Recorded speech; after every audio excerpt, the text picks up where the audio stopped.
ठुकराओगे ठुकरा लो, हम ठोकर खाकर भी तुम्हारे दर पे आएंगे। मैं हर तीसरे दिन आजकल अपनी सिलाई मशीन से यही कह रही हूँ। हेलो जी, welcome to Konika mini vlog. तो जी हाँ, आज मैं फिर से अपनी मशीन के पीछे हाथ धो के पड़ गई हूँ। वैसे ये मशीन अगर इंसान होती तो मुझे बहुत डांट लगाती, क्योंकि ये क्यूट सी छोटी सी थी, तो मैंने इसका नाम रखा था पुचकी। और आपको पता है, किसी बहुत ही खास इंसान ने मुझे ये गिफ्ट करी थी। गिफ्ट करी नहीं थी एक्चुअली, मैंने जबरदस्ती खुद को गिफ्ट करवाई थी। तो आज मैं सुबह से ही बैठ गई थी मशीन के सामने, और आज मुझे 2 सूट और सलवार सिलने थे। लंच ब्रेक से पहले मैंने फाइनल कर लिया, उसके बाद लंच किया, और लंच के बाद बारी थी फैला हुआ रायता समेटने की। तो पहले आप देख लो मैंने क्या क्या आज सिला है। ये है सलवार, एक और सलवार, उस सलवार के साथ का कुर्ता, ये रहा।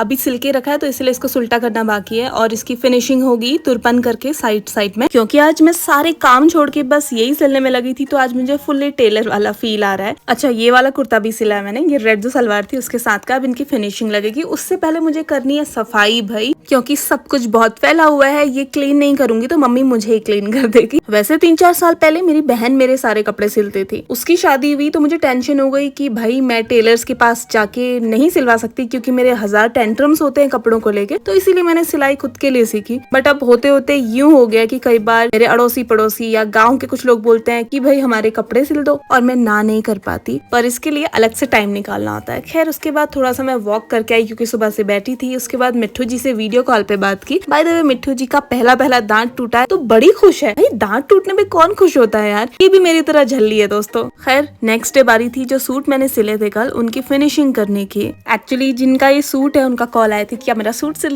दिया। तो फिर मैं अपनी टाइम की थोड़ी सी कटौती करके फटाफट इसकी फिनिशिंग कर रही हूँ। अच्छा, मैं ऑनेस्टली बताऊं तो मुझे कुछ ज्यादा शौक नहीं है सिलाई वगैरह करने का। मैंने सिर्फ इसलिए सीखा था, जैसे मैंने पहले बताया, कि मैं अपने कपड़े सिल पाऊं, और मैं सीख पाई क्योंकि मेरी बड़ी बहन को आता था। खैर, मैंने ये जो सूट है अच्छे से फिनिश कर दिया, प्रेस करके तुरपन करके अब ये बन के तैयार है, जिनका उन तक पहुंचा दिया जाएगा। पिछले 10 या 12 सालों में मेरी बहन और मैंने किसी बाहर के टेलर से अपने कपड़े नहीं सिलवाए। तो अल्टीमेटली जो सिलाई का पैसा है वो हमने बचाया है, और वो पैसा कहीं ना कहीं और जगह इस्तेमाल हो सकता है। कॉलेज टाइम पे तो सबको फिक्स्ड पॉकेट मनी मिलती है ना। तो मेरी बहन ना उस टाइम पे स्टिचिंग करती थी खाली टाइम पे, और वो इतने पैसे कमा लेती थी कि मेरे शौक पूरे करती थी, अपने नहीं मेरे। तो कहीं ना कहीं अगर आपको कोई एक्स्ट्रा स्किल आती है तो वो बेनिफिशियली होती है। तो कुछ नया सीखने में नहीं चाहिए कतराना। बाकी ज्ञान आज के लिए बहुत ज्यादा हो गया है शायद। तो अब मिलते हैं नेक्स्ट मिनी व्लॉग में, तब तक के लिए कीप मुस्कुराना।